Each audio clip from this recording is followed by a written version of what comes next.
Salam jumpa sahabat M2TV dimanapun Anda berada. Kembali kami hadir untuk menyampaikan info terkini, mengupas data menjadi fakta, menelusuri lorong misteri menjadi materi, menyampaikan berita-berita terbaru. Biar rekan dan sahabat M2TV menjadi tahu dari yang belum pernah tahu. Dan tentu akan menghebohkan. Tetapi sebelum kami lanjutkan ulasan ini, jangan lupa subscribe, like, dan komen konten-konten M2TV, biar kami akan tetap eksis untuk menyampaikan info-info menarik. Dan kali ini kami akan mengulas tentang misteri perjanjian ekstradisi Indonesia-Singapura dan Hotel Lagoy Bintan. Glorifikasi dan kata sanjungan dari seluruh rakyat Indonesia kepada pemerintah Republik Indonesia setelah Presiden Republik Indonesia Insinyur Joko Widodo dan Perdana Menteri Singapura Lee Hsien Loong menandatangani perjanjian ekstradisi pada tanggal 25 Januari tahun 2022 di Hotel Lagoy Bintan. Publik beramai-ramai mengacungkan jempol kepada pemerintah Republik Indonesia, dalam hal ini Presiden Joko Widodo. Setidak-tidaknya publik Indonesia merasa di atas angin setelah pemerintah Singapura mau menandatangani perjanjian ekstradisi, di mana implikasi dari penandatanganan perjanjian ekstradisi tersebut, para koruptor yang maling uang negara Republik Indonesia atau melakukan tindak pidana korupsi di Indonesia hidup dengan tenang dan menikmati hasil jarahan di Singapura dapat diekstradisi atau diserahkan kepada pemerintah Indonesia untuk dilakukan proses hukum di dalam wilayah hukum Republik Indonesia. Menteri Hukum dan Hak Asasi Manusia Yasona Lawli dalam satu sesi wawancara dengan CNN bahkan mengatakan ini merupakan sesuatu yang sangat luar biasa dan satu perjalanan panjang, karena sebenarnya proses ini sudah dimulai sejak tahun 1950, lalu tahun 2002 pada masa pemerintahan Presiden Megawati sudah dibahas, kemudian tahun 2007 zaman Presiden SBY, tetapi tidak bisa diratifikasi karena ada perjanjian keamanan antara Indonesia dan Singapura, sehingga isinya ditolak oleh Komisi 1 DPR. Yasona Lawli selanjutnya mengatakan bahwa ini merupakan satu bentuk kerjasama antara dua negara sebagai negara tetangga. Sangat penting sekali untuk diselesaikan. Terpenting lagi permasalahan FIR atau pengembalian wilayah penerbangan yang selama ini dikuasai dan dikelola oleh Singapura dikembalikan kepada Indonesia. Ketika CNN bertanya kepada Pak Menteri Hukum dan Hak Asasi Manusia Yasona Lawli, keuntungan apa untuk Indonesia setelah penandatanganan perjanjian ini? Dengan penuh semangat Pak Menteri Yasona mengatakan keuntungannya sangat banyak, terutama masalah penyerahan para pelaku tindak pidana korupsi.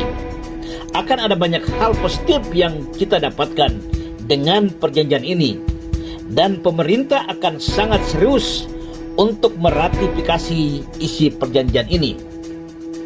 Dan ketika CNN bertanya tentang adanya pengamat internasional mengingatkan pemerintah Republik Indonesia agar waspada dengan taktik yang dimainkan oleh Singapura, karena selain perjanjian ekstradisi ada juga perjanjian FIR dan perjanjian DCA. Hal ini haruslah diwaspadai, karena perjanjian itu jangan sampai menjadi jebakan Batman. Dengan mudah Pak Menteri mengatakan, saya sangat yakin karena melihat pertemuan akhir ini, kedekatan dan keakraban Presiden Republik Indonesia dan Perdana Menteri Singapura sangat akrab dan saling mendukung. Dan standing pemerintah Republik Indonesia sekarang cukup baik.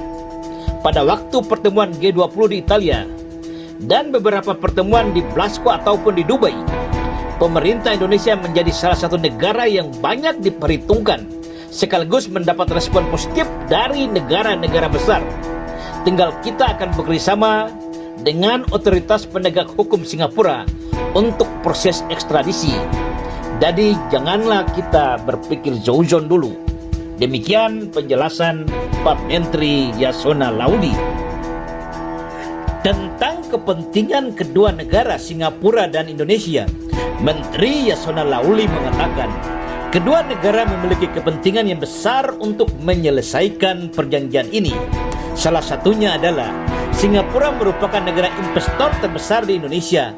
Ini cukup penting untuk kedua negara.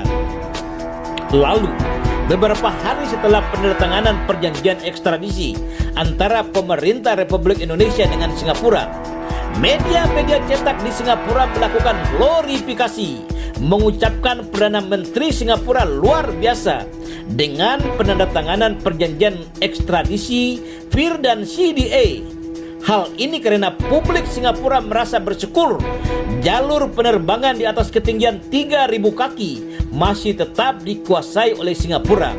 Artinya, apa yang dipikirkan rakyat Indonesia bahwa jalur penerbangan di wilayah Republik Indonesia dikuasai Indonesia tidak semuanya benar. Hal ini merupakan sesuatu yang ditunggu oleh pelaku usaha dunia penerbangan di Singapura.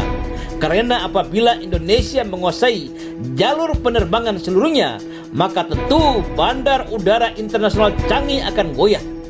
Atau setidak-tidaknya, komunikasi keselamatan penerbangan harus tunduk dan patuh kepada Indonesia. Dan di sana ada income atau pemasukan negara yang dihitung dari jasa komunikasi jalur transportasi udara.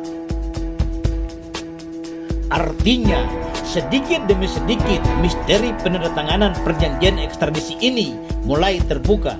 Mengapa Singapura mau menandatangani perjanjian ekstradisi ini? Karena mereka memiliki penawaran baru masalah FIR, jalur penerbangan di atas Provinsi Kepri yang masuk wilayah Republik Indonesia dengan ketinggian 3.000 kaki ke atas masih dikuasai oleh Singapura. Hal ini sangat menguntungkan Singapura karena sebagian besar pesawat internasional dari Australia atau beberapa negara lain sebelum memasuki Singapura melewati Laut Kepulauan Riau pasti terbang di atas 3.000 kaki. Dan Indonesia akan mendapat apa? Lalu misteri penandatanganan perjanjian ekstradisi, mengapa dilakukan di Hotel Lagoy Bintan? Kita ikuti ulasan M2TV selanjutnya.